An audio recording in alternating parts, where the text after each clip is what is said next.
Maaring maglunsad ng malaking opensiba ang Iran. Any day, anumang araw mula ngayong linggo mga kapatid. No? Ayon yan mismo sa isang opisyal ng IRGC. Mga tol, kanino sila aatake? Yan ang ating aalamin mga tol. Pag-usapan natin to, samahan ninyo ako.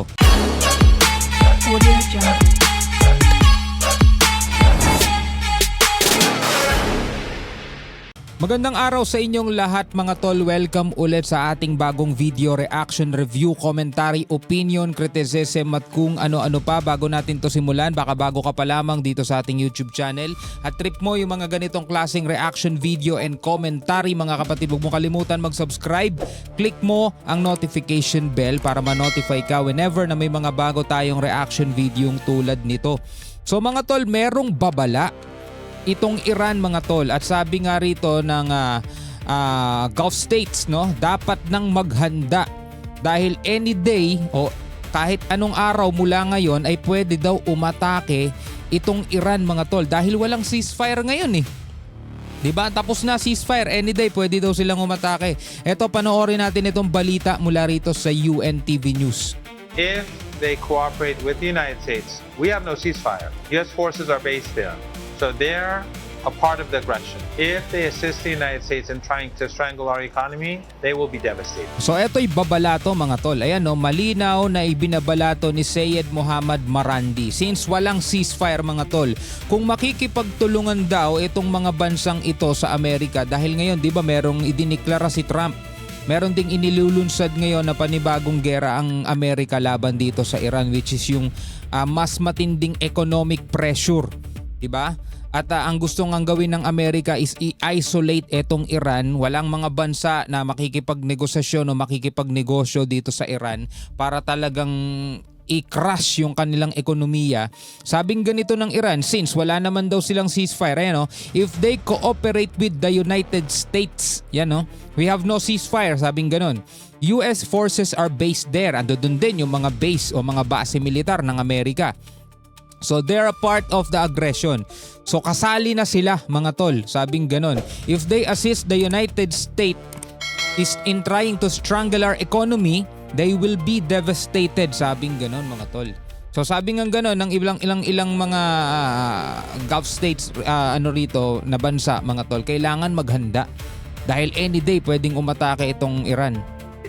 Dapat pag-isipang mabuti ng mga bansa sa Middle East kung susunod sila sa bantang economic warfare ng Amerika laban sa Iran.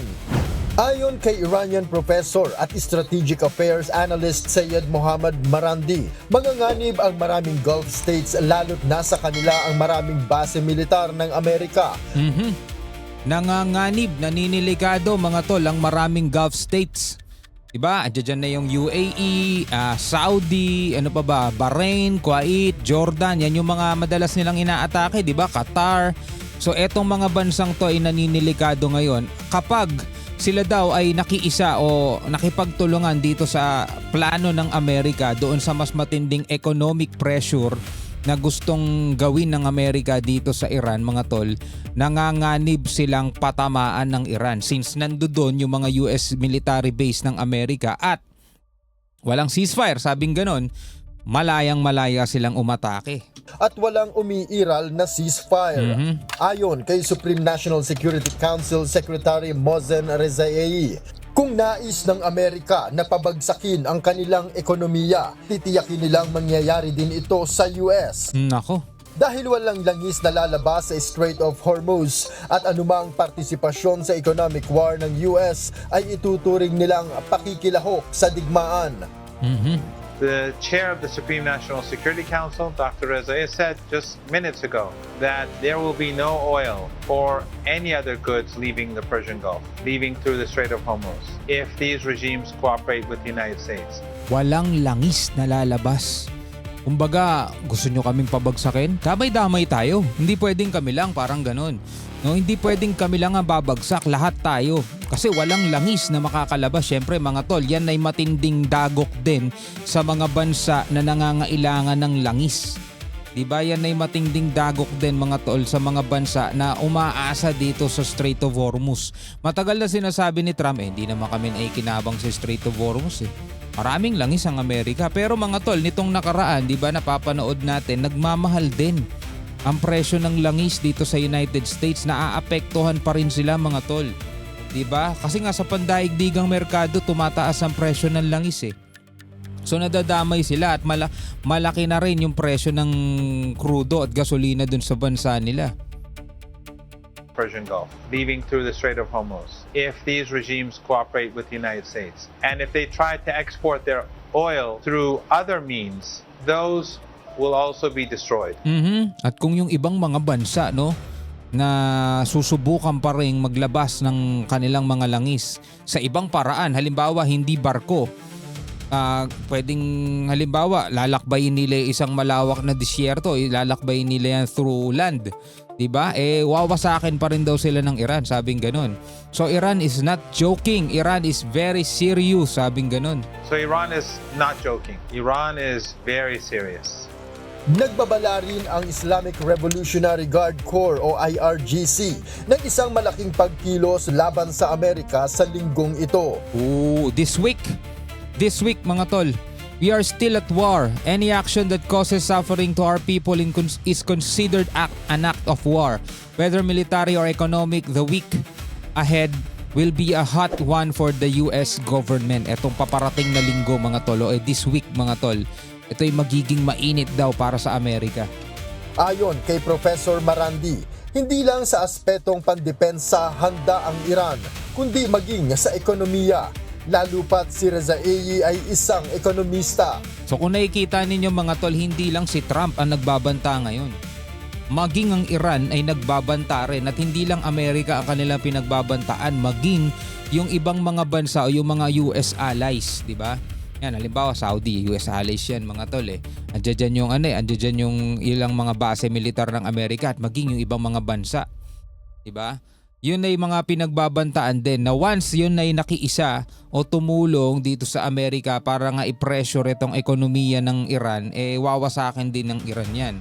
So ito pala isang ekonomista din. Maging sa ekonomiya, lalo pat si Rezaei ay isang ekonomista. The general has a PhD in economics, and therefore he will definitely play a role in developing this idea. When the United States initiates this new phase of economic warfare, we will have to deal with neighboring countries decisively. When the United States initiates this new phase of economic warfare, kung sakaling ituloy man ng Amerika etong idineklara nga ni Trump na economic warfare o yung gera sa ekonomiya, we will have to deal with neighboring countries decisively. Alam nyo na mga tol kung ano ibig sabihin nun. And probably militarily.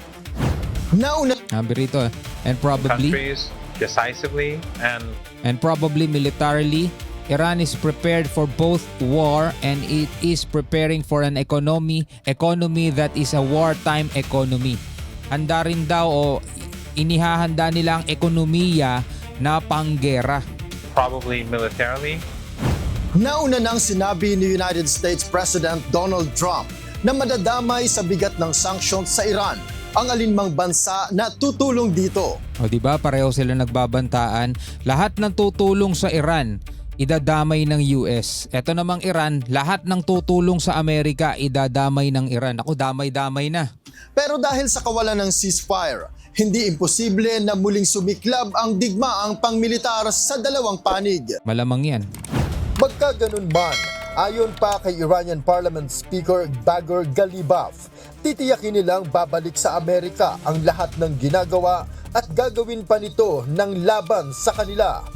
Sa anunsyo ni US Treasury Secretary Scott Bessent, magsisimula ang pagpapatupad ng ANIA ay pinakamatinding economic sanctions ng US sa kasaysayan sa alinmang bansa sa Lunes, August 24. Ang pambawi ng Iran, ang pangbanta nila is sa pamamagitan ng puwersa. Kasi nga wala naman silang kakayanan mang sanction ng Ang sabi lang nila, walang langis na lalabas dito sa Strait of Hormuz, at kung meron mang bansa na maglalabas ng langis nila by other means o sa ibang pamamaraan, wawasakin din nila yon. No, so pamamagitan ng puwersa mga tol, lalong-lalo na doon sa mga kaalyado ng Amerika at doon sa mga tutulong sa Amerika na ipatupad yung economic pressure dito sa Iran. At since wala daw ceasefire, ibig sabihin nun mga kapatid, pwedeng nilang salakayin. Samantala, etong Amerika, bukod nga doon sa dumating na rin yung USS George Washington dito sa Middle East. Bagong dating yun, kapalit yun ng USS Abraham Lincoln. Ito ngayon yung panibagong gera na idineklara nila. Sabi nga nung, we are now entering the end game. End game na mga tol, at doon begins an economic D-Day, the single greatest financial offensive ever marshaled against an adversary. Oras sa Amerika. Noel Poliarco. Medyo matindi mga tol, Matindi ang nangyayari ngayon dito sa ngayon sa Middle East. Naku po. Anyway, bilang mga Pilipino, ano ang inyong masasabi tungkol dito? Pwede kayo magbigay ng inyong sariling komento at reaksyon sa comment section sa ibaba. Hanggang sa muli, ako nga pala si Shobal D. Peace out.